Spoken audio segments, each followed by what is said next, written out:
नमस्कार दोस्तों, मैं तपिन स्वागत करता हूं आपका आपके ही अपने YouTube चैनल टारगेट विद तपिन पर। हम लेकर आए हैं आपके लिए बाल विकास से अति महत्वपूर्ण क्वेश्चन, जिसका आज पार्ट 1 है। ये क्वेश्चन आपको TET, UP TET, C TET, Rajasthan TET, Haryana TET आदि परीक्षाओं में लाभदायक होंगे। अगर वीडियो अच्छी लगे तो वीडियो को लाइक और शेयर करें और कमेंट में बताएं कि आपको क्वेश्चन कैसे लगे, और हमारे चैनल को सब्सक्राइब कर ले ताकि आने वाली वीडियो की नोटिफिकेशन आप तक पहुंच सके। चलिए शुरू करते हैं। वर्दी किसे कहते हैं? वर्दी का संबंध, जो वर्दी होती है उसका संबंध शारीरिक अभिवृद्धि से होता है। जैसे आयु के अनुसार शारीरिक अंगों का बढ़ना वर्दी कहलाता है। जैसे जैसे बच्चा जन्म के पश्चात बड़ा होता है, वैसे वैसे उसके शारीरिक अंगों का विकास भी होता है। उसी को ही वर्दी कहते हैं। अर्थात वर्दी को मापा और तोला जा सकता है, जो प्रत्यक्ष रूप से दिखाई देती है। क्वेश्चन नंबर टू, विकास परिवर्तन की एक ऐसी श्रृंखला है जिसमें बालक शेष अवस्था से पौध अवस्था तक गुजरता है। यह कथन किसका है? तो यह कथन है मुनरो का। क्वेश्चन नंबर थ्री, लंबातम विधि के प्रतिपादक है। इसके प्रतिपादक कार्ल गैरिसन है। क्वेश्चन नंबर फोर, मनोलैंगिक विकास का सिद्धांत के प्रतिपादक है। जो मनोलैंगिक विकास का सिद्धांत दिया था वो सिगमंड फ्रायड के द्वारा दिया गया है। Question number five, Asher theory के प्रतिपादक है। तो इसका राइट आंसर थॉर्नडाइक। इसे सहसंबंध का सिद्धांत भी कहा जाता है, या प्रयास या त्रुटि का सिद्धांत भी इसी को कहा जाता है। बालक के सामाजिक विकास में सबसे महत्वपूर्ण कारक क्या है? तो बालक के सामाजिक विकास में सबसे महत्वपूर्ण कारक वातावरण होता है, क्योंकि बच्चा अपने आस पड़ोस के वातावरण के माध्यम से ही सीखता है। क्वेश्चन नंबर 7, इंडोक्राइन ग्लैंड्स के कारण बच्चे के किस अंग का विकास होता है?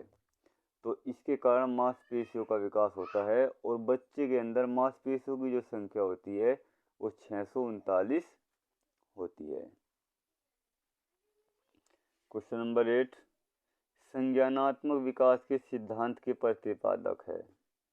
जो संज्ञानात्मक विकास का सिद्धांत दिया था वो जीन पियाजे द्वारा दिया गया था, और जीन पियाजे ने संज्ञानात्मक विकास के सिद्धांत में विकास की 4 अवस्थाएं बताई है। संवेदीगामक अवस्था, पूर्व संक्रियात्मक अवस्था, मूर्त संक्रियात्मक अवस्था, और नंबर 4 अमूर्त संज्ञानात्मक अवस्था। क्वेश्चन नंबर 9, मनोविज्ञान में किस सिद्धांत को प्रथम बल के रूप में जाना जाता है? मनोविज्ञान में 3 बल बताए गए हैं, जिसमें जो प्रथम बल के रूप में जाना जाता है मनोवैज्ञानिक विश्लेषण को जाना जाता है। क्वेश्चन नंबर 10, भारत में मनोविज्ञान की प्रथम प्रयोगशाला कहाँ खोली गई? भारत में मनोविज्ञान की प्रथम प्रयोगशाला कलकत्ता में खोली गई। अगर ये पूछा जाए कि किसके द्वारा खोली गई, तो A.N. सेन गुप्ता के द्वारा, और ये 1930 ईस्वी में खोली गई थी। क्वेश्चन नंबर 11, स्प्रेंगर ने व्यक्तित्व को शरीर संरचना के आधार पर कितने भागों में बांटा है? तो स्प्रेंगर ने व्यक्तित्व को शरीर संरचना के आधार पर मुख्यतः 6 भागों में बांटा है। क्वेश्चन नंबर 12, भाषा सीखने का प्रभावी उपाय क्या है? तो भाषा सीखने का सबसे प्रभावी जो उपाय होता है वो वार्तालाप होता है। एक दूसरे से बातचीत करके या उसके संपर्क में आके ही भाषा का विकास होता है। क्वेश्चन नंबर 13, छात्रों के चरित्र का सबसे मुख्य गुण क्या है? जो छात्रों के चरित्र का सबसे मुख्य गुण होता है वो आज्ञाकारिता होता है।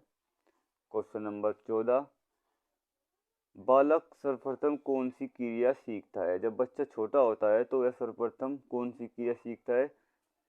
तो वो सीखता है भाव प्रदर्शित करना। सबसे पहले वो अपने अंदर के जो भाव होते हैं उसको प्रदर्शित करता है, उसी के आधार पर ही माँ बाप उसकी प्रतिक्रिया को समझते हैं। क्वेश्चन नंबर 15, किसने कहा कि व्यवहार के सभी पक्षों का अध्ययन व मापन किया जा सकता है? तो यह कहा था थॉर्नडाइक ने। क्वेश्चन नंबर 16, मनोविज्ञान का सिद्धांत पुस्तक के लेखक है? तो ये मनोविज्ञान सिद्धांत के जो पुस्तक के लेखक है वो विलियम जेम्स है, और मनोविज्ञान का पिता भी विलियम जेम्स को ही कहा जाता है। क्वेश्चन नंबर 17, वंश कर्म सिद्धांत के प्रतिपादक ग्रेगर जॉन मेंडल है। क्वेश्चन नंबर 18, प्रयोगात्मक मनोविज्ञान का पिता किसे कहा जाता है? विलियम्स वुड को। बुद्धिमत्ता किस आयु तक बढ़ती है? जो बच्चे की बुद्धि है वो 18 वर्ष तक बढ़ती है। क्वेश्चन नंबर 20, जी कारक का सिद्धांत किसने दिया? जी कारक का सिद्धांत स्पियर्समैन ने दिया। क्वेश्चन नंबर 21, बुद्धिमत्ता का सूत्र तैयार किसने किया? जो बुद्धिमत्ता का सूत्र तैयार किया था वो स्टर्न ने किया था, और बुद्धिमत्ता को सर्वप्रथम 1916 ईस्वी में टर्मन के द्वारा मापा गया। शिक्षा मनोविज्ञान की सामग्री क्या है? जो शिक्षा मनोविज्ञान है उसकी जो सामग्री है वो सीखने से संबंधित है। क्वेश्चन नंबर 23, मनोविज्ञान को कैसा विज्ञान माना गया है? जो मनोविज्ञान है उसको व्यवहारिक विज्ञान माना गया है। मनोविज्ञान को सर्वप्रथम आत्मा का विज्ञान कहा गया, फिर चेतना का विज्ञान कहा गया, फिर मन का विज्ञान कहा गया। लेकिन इन तीनों का कोई निष्कर्ष न निकलने के पश्चात मनोविज्ञान को व्यवहार का विज्ञान ही माना गया। क्वेश्चन नंबर 24, जब कोई बालक अपने पुराने अधिगमों द्वारा सीखता है तो उसे क्या कहते हैं? उसे सहचर्यात्मक अधिगम कहते हैं। जैसे कोई बच्चा साइकिल चलाना जानता है तो वह मोटरसाइकिल जल्दी ही सीख लेता है, अर्थात उसने अपने पुराने अधिगम साइकिल चलाने के माध्यम से मोटरसाइकिल चलानी सीख ली। क्वेश्चन नंबर 25, बालक में सर्वप्रथम कौन सा संवेग दृष्टिगोचर होता है? तो बालक में जो सर्वप्रथम संवेग दृष्टिगोचर होता है वो सामान्य उत्तेजना है। क्वेश्चन नंबर 26, शिक्षा ही राष्ट्रीय एकता का आधार है, यह कथन किसका है? तो शिक्षा ही राष्ट्रीय एकता का आधार है, यह कथन पंडित जवाहरलाल नेहरू का है। क्वेश्चन नंबर 27, किस मनोवैज्ञानिक ने 20वीं शताब्दी को बालक की शताब्दी कहा है? तो वह कहा है हरलॉक के द्वारा। क्वेश्चन नंबर 28, शिक्षा को द्विध्रुवी माना है? जो शिक्षा को द्विध्रुवी माना है वो एडम्स ने माना है। एडम्स के अनुसार शिक्षा द्विध्रुवी है, अर्थात शिक्षा में शिक्षक और शिक्षार्थी का होना अनिवार्य है, जबकि जॉन डीवी ने शिक्षा को त्रिध्रुवी माना है, अर्थात शिक्षक, शिक्षार्थी और पाठ्यक्रम।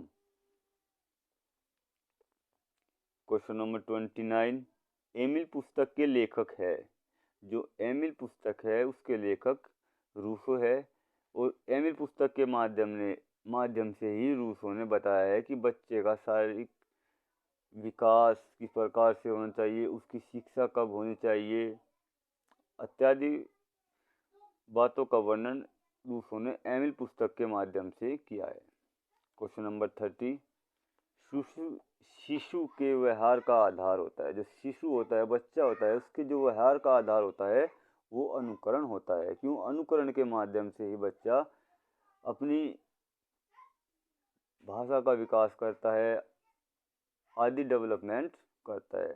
तो इसी के साथ हमारे बाल विकास के पार्ट 1 के 30 अति महत्वपूर्ण क्वेश्चन समाप्त होते हैं। आशा करता हूँ आप लोगों को पसंद आएंगे। अगर वीडियो पसंद आई हो फ्रेंड्स तो वीडियो को लाइक, शेयर और कमेंट में ज़रूर बताएं कि आपको ये क्वेश्चन कैसे लगे। उस चैनल को सब्सक्राइब कर ले ताकि आने वाली वीडियो की नोटिफिकेशन आप तक पहुंच सके। धन्यवाद।